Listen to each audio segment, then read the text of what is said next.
اپنی غلطی نہ ہونے کے باوجود وہ معافی مانگتی رہتی تھی۔ مرحومہ نے اپنے سسرالیوں کو لالچی لوگ قرار دیا جو دین کو اپنے فائدے کے لیے استعمال کرتے تھے مگر خود اس پر عمل نہیں کرتے تھے۔ اس نے یہ بھی لکھا کہ اس کے والدین نے مالی مجبوری کی وجہ سے اس کی شادی کر دی۔ مرحومہ نے یہ بھی لکھا کہ اگر اس کے والدین نے دوبارہ سوچا ہوتا تو وہ اس کی شادی اس شخص سے کبھی نہ کرتے۔ مرحومہ نے اپنے آخری نوٹ میں مزید لکھا کہ اس نے ذہنی اور جسمانی ہر قسم کے ظلم برداشت کیے اور ڈپریشن میں مبتلا ہو گئی لیکن سسرال چھوڑ کر نہیں گئی کیونکہ اسے ڈر تھا کہ بغیر قصور کے بھی اس کو قصوروار ٹھہرا دیا جائے گا اور اس کے والدین بھی اسے واپس قبول نہیں کریں گے۔ اس نے کوئی شکایت درج نہیں کروائی، اس امید میں کہ ایک دن اس کے سسرالی یہ سمجھ جائیں گے کہ وہ اپنا گھر بچانے کے لیے یہ سب کچھ برداشت کر رہی ہے، مگر اس نے افسوس کے ساتھ لکھا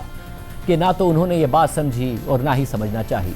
مرحومہ نے اپنے سوسائیڈ نوٹ میں مزید لکھا کہ آخرکار ایسے حالات میں اس کے لیے اپنی زندگی ختم کرنا آسان تھا، حالانکہ وہ جانتی تھی کہ یہ گناہ ہے، اسلام میں منع ہے اور اس پر سزا بھی ہو سکتی ہے۔ یہ بتانے کے بعد فیصلے میں مزید لکھا ہے کہ مرحومہ کی شادی شدہ زندگی کے 7 ماہ کے یہ دردناک واقعات اس کے سسرالیوں کے مظالم کو ظاہر کرتے ہیں جو بدقسمتی سے ہمارے معاشرے میں بہت سی عورتیں برداشت کرتی ہیں۔ کچھ عورتیں اس امید پر ساری زندگی ایسے مظالم سہتی رہتی ہیں کہ حالات بہتر ہو جائیں گے، کچھ نکلنے میں کامیاب ہو جاتی ہیں جبکہ کچھ کو کوئی پناہ یا سہارا نہ ملنے پر اپنی جان لینے پر مجبور ہونا پڑتا ہے۔ موجودہ کیس اسی آخری قسم میں آتا ہے۔ مرحومہ کے والدین نے اس کی دوسری شادی کروائی جو پہلے ہی ایک طلاق کا سامنا کر چکی تھی، مگر اسے دوسری شادی میں بھی کوئی خوشی نصیب نہیں ہوئی۔ اس کے برعکس اسے سسرالیوں کی جانب سے مسلسل ظلم و ستم کا سامنا رہا اور اس کا شوہر بھی اپنی ماں اور بہنوں کے کہنے پر ایسے ہی مظالم کرتا رہا۔ پہلے طلاق یافتہ ہونے اور شوہر کے بھی طلاق یافتہ ہونے کے باوجود اس نے یہ سب ظلم 7 مہینے تک برداشت کیے۔ جب اسے اس صورتحال سے نکلنے کا کوئی راستہ نظر نہیں آیا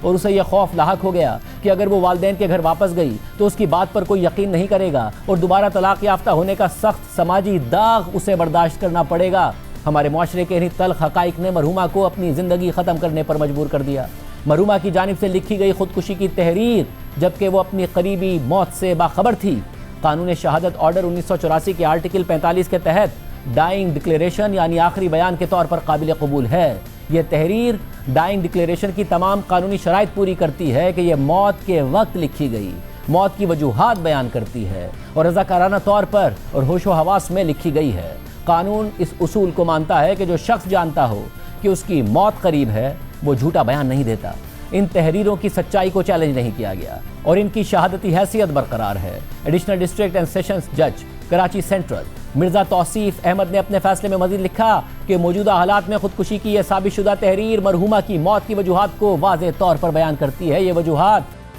اس کے سسرالیوں کے افعال اور کوتاہیوں سے پیدا ہوئیں اور خاص طور پر اس کے شوہر کی وجہ سے جو اسے ان مظالم سے بچانے میں ناکام رہا، حالانکہ وہ ملازمت پیشہ تھا اور مالی طور پر اس قابل تھا کہ اپنی بیوی اور بچے کے لیے علیحدہ رہائش کا انتظام کر سکتا، مگر اس نے ایسا نہیں کیا اور مرحومہ کو اسی ہاسٹائل ماحول میں رکھا جس نے آخرکار اسے خودکشی پر مجبور کر دیا۔ شوہر کی جانب سے تحفظ فراہم نہ کرنا اور ظلم کے افعال اس کی ذمہ داری کو ثابت کرتے ہیں، جیسا کہ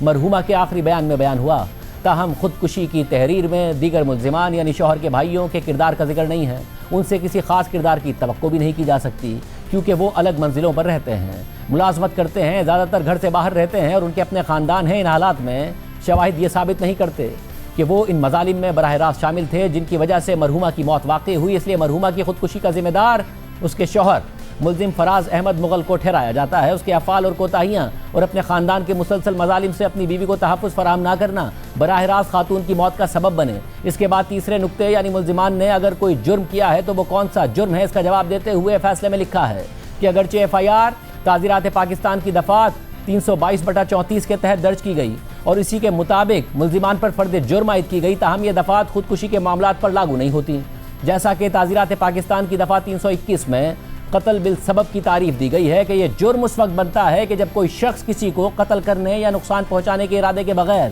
کسی غیر قانونی فعل کا ارتکاب کرے، لیکن خودکشی کے معاملے میں یہ نہیں کہا جا سکتا کہ گھریلو تشدد کرنے والے کا ارادہ یہ نہیں تھا کہ موت واقع ہو جائے۔ اسی طرح خودکشی میں لازمی طور پر مرحومہ کا اپنا جان بوجھ کر کیا گیا فعل شامل ہوتا ہے جس کے ذریعے وہ اپنی موت واقع کرتی ہے۔ اس کے برعکس قتل بالسبب میں مرحوم یا مرحومہ خود اپنی جان لینے کا کوئی ارادی فعل انجام نہیں دیتا، اس لیے خودکشی کی موت کو قتل بالسبب کے دائرے میں نہیں لایا جا سکتا۔ اس لیے اس نتیجے پر پہنچا ہوں کہ مرحومہ نے اپنے شوہر یعنی ملزم فراز احمد مغل کے افعال اور کوتاہیوں کی وجہ سے خودکشی کی، تاہم یہ ایک نہایت تشویشناک بات ہے کہ پاکستان میں ایسا کوئی مخصوص قانونی موجود نہیں ہے جو کسی شخص کو قانونی طور پر اس بات کا ذمہ دار ٹھہرائے کہ وہ کسی دوسرے کی خودکشی کا سبب یا وجہ بنا، جبکہ ہمارے پڑوسی ملک بھارت میں خودکشی میں مدد یا خودکشی پر اکسانے والے شخص کو انڈین پینل کوڈ کی دفعہ 306 کے تحت قابل سزا قرار دیا گیا ہے، جس کے مطابق اگر کوئی شخص خودکشی کرے تو کوئی بھی ایسی خودکشی میں مدد یا اس پر اکسانے کا مرتکب ہو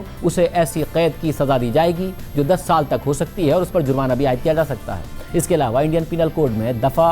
498 کے تحت شوہر، اس کے رشتہ داروں یا کسی بھی شخص کی جانب سے شادی شدہ عورت پر ظلم کرنے کے لیے بھی سزا مقرر ہے جو شوہر یا اس کے رشتہ داروں کے ظلم کو جرم قرار دیتی ہے۔ اس دفعہ کو کئی مقدمات میں ان حالات سے نمٹنے کے لیے استعمال کیا گیا ہے جہاں گھریلو ظلم خودکشی کا سبب بنتا ہے۔